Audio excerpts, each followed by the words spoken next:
You can talk now if you want. Oh, okay, thank you. I was enjoying it. That was wonderful. Thank you. So, how long have you been a priest? What was Father? I'm John A.T. Robinson. Okay. And just in case you don't know who that is, he is the Anglican Bishop of Woolwich who wrote Honest to God. Published in 1963, which pretty much spawned controversy in the church due to its heretical views that's expressed. It's just that I really think that we should explain theology in a different way in a much more technologically advanced civilization, and especially now in the 21st century. Though ironically, Bishop Robinson died of cancer in the 1980s. So, ooh, I'm a ghost. No, I'm just a puppet. So what was your main drift, okay, that you wanted to get across to the people? Basically, when we study the scriptures and when we study theology, sometimes people get the idea of God of being this abusive parent, and especially another Anglican bishop, John Shelby Spahn. When you listen to him talk about certain things, you know, he'll say things like, he'll compare God to like an abusive parent. Like, what was it that he said again? I don't know. You're the one who's talking. I gotta remember what he said. Sometimes my mind just goes blank, just like that. You call that a finger snap? I do better with my right hand, and you know where my right hand is right now, where it should not be.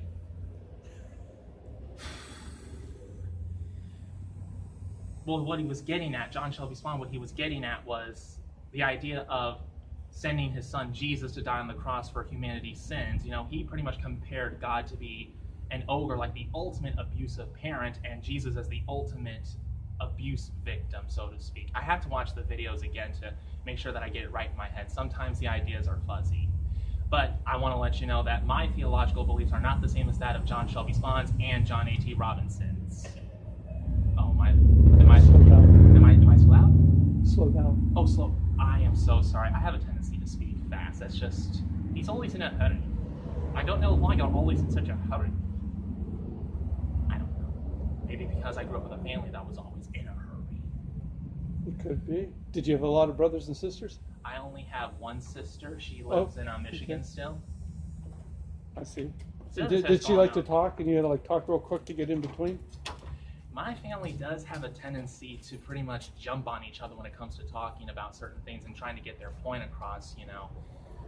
They have that tendency to just, you know, no, let me not, I'm trying to finish. Can you please let me finish? No, you're wrong about this. I want to talk about this. You know, you say this, but I want to say this.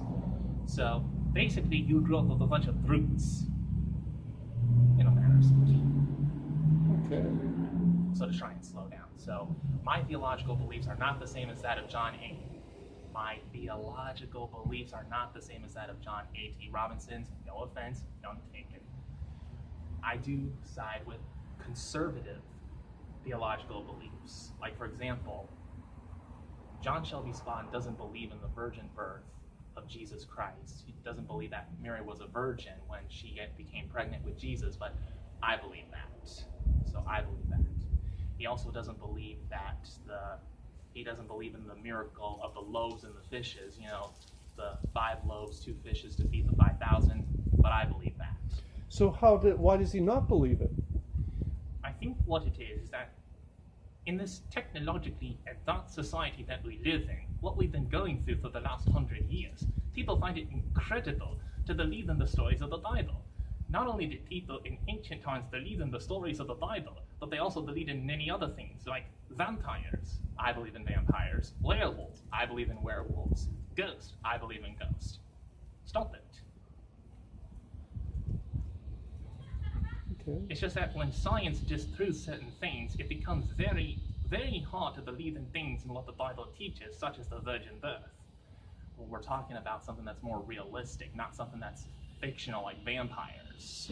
I thought you said you believe in vampires. I like to keep an open mind, but I haven't seen anything. What about UFOs? You believe in UFOs, don't you? There have been plenty of documented cases about UFOs. So there's more documented evidence of UFOs than there are vampires. I don't think you can capture a vampire on film. If they don't have reflections in the mirror, how can they have a reflection on the camera? I don't know. We don't Well, know. talking about documentation, what about documentation for Jesus Christ? Is there a lot of documentation for Jesus Christ? I'm glad you brought that up. In the scriptures, there's been plenty of documented cases. The five loaves and 2 fishes. There's that, and the raising of Lazarus from the dead, and turning the water at the wedding of Cana, turning that into wine.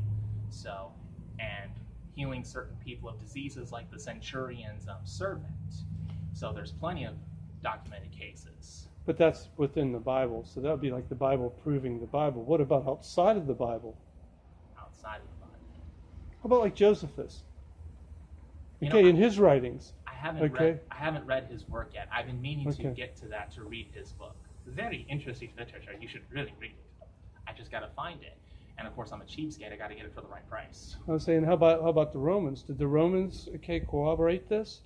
And the Pharisees, did they not corroborate the life of Jesus by their actions? I'm pretty sure that they wrote something down in regards to everything that took place in the Bible. And even today, the Orthodox Jews, they still cling to the what's the word again? Pharisaical? Did I say that right? I don't know. Pharisaical? He said it better than I did.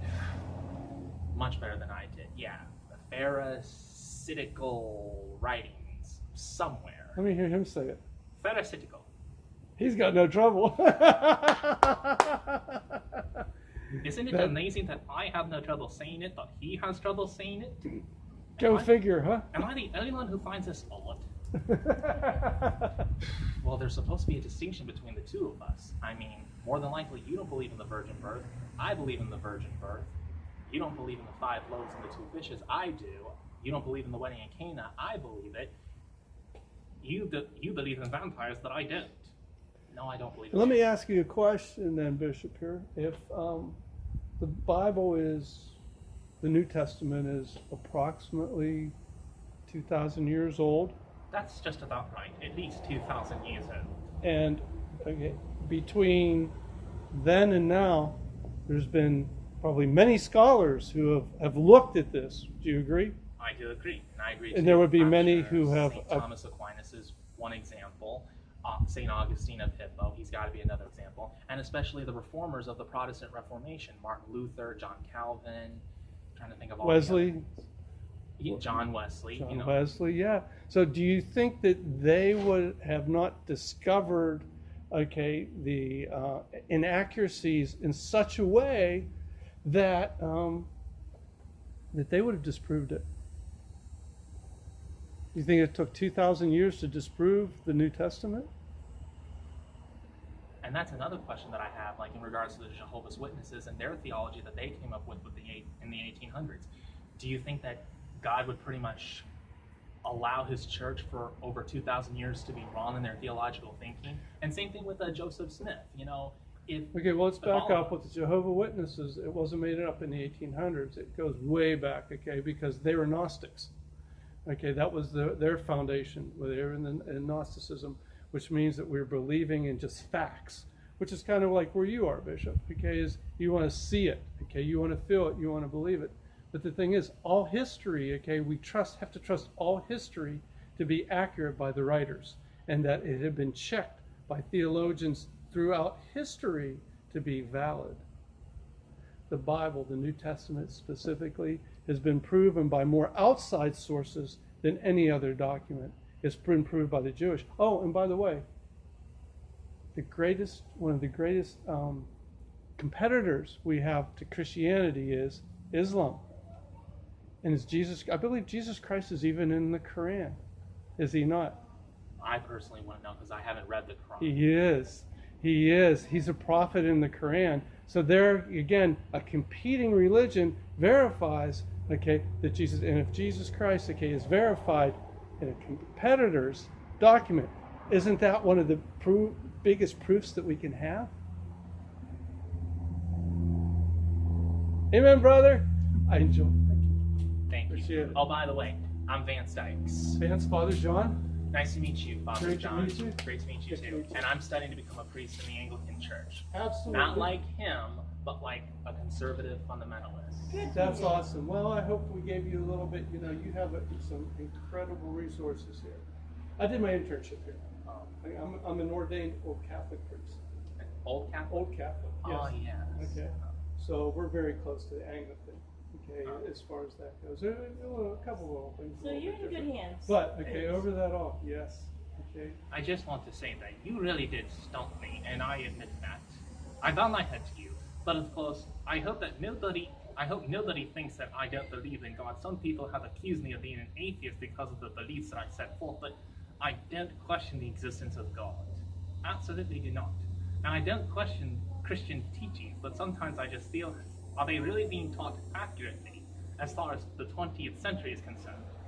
21st century, because now we're... Martin Luther had probably one of the best teaching theologies, okay, and it was based on the creeds, the commandments, and the Lord's Prayer. He built a catechism around those items. If we can go all the way back to the original apostles and have creeds, okay, which talk about our religion, okay, I think we have to bow down to their wisdom and the closeness See they you, were to the ladies. apostolic. We're Athanasian Creed. We're enjoying the. Okay, is a great one. Have you studied that? Have you studied that yet? The Athanasian Creed. You know, we believe in the three creeds, right? Right. I've only glanced at it. I think the last version I saw of it was really long. It is. I haven't read it, so Absolutely. but I intend to read it, yes. The other two are condensed versions. Right. Okay, they're for worship, right? The Apostles' Creed you usually use during the weekday worship, the Nicene Creed on their Sunday worship. Athanasian is the teaching creed. The two creeds, the Apostles' Creed and the Nicene Creed, I am very familiar with those. And what you said earlier about, the Jehovah's Witness theology going way, way back, I thought in my mind the Arians and Arius, the priest from Alexandria. Absolutely. Because when you look at what the Arians believed and what Jehovah's Witnesses believe, They are Arian. They believe that Jesus was a created being, though the first created above everything else. As you study it and you go into your seminary and you get into, okay, you get into systemic theology and you learn a little bit more about the Gnostics, because that was the problem. When Paul's talking about everybody falling away, it's the Gnostics that was pulling everybody away. Right, the So Gnostics. they're called the Gnostics, yes. Yeah, I know she had a They're lot about of the trouble with knowledge. that computer. I think Should I Very also- good. I love this. This is awesome. Well, this is just one puppet that I have. I have plenty of other puppets. I have St. Oh, Patrick. Michelle. I've heard Who talk else a do I lot have? about that daughter. I've got and some her more family. Anglican puppets she made for me for more Yeah. conservative Anglican videos. This is just me, just studying as much No, as I I don't can about know. what I don't other think so. No, Christian no, teachers have no, taught. no. Because me, But she had. That's all right. I'm helping you. Okay, with I have a that. tendency to I speak. started out as a worship leader, and I also have a tendency to speak too quickly. And why? I And have no remember, idea. I whatever just happens, sit there there's a couple thinking, things that happen weeks here. ago, lunch First of after all, okay, church. it adds 20 pounds to And us, I right? had 10 to 20 I pounds to our should call face. her. So if we have a roundy face or whatever, we need to get a little more to an angle to get to slim down so we look better on it. The second thing, have to slow down. We have to, it's not the idea, it's not the amount of words that you're putting out, it's the amount of comprehension that they get.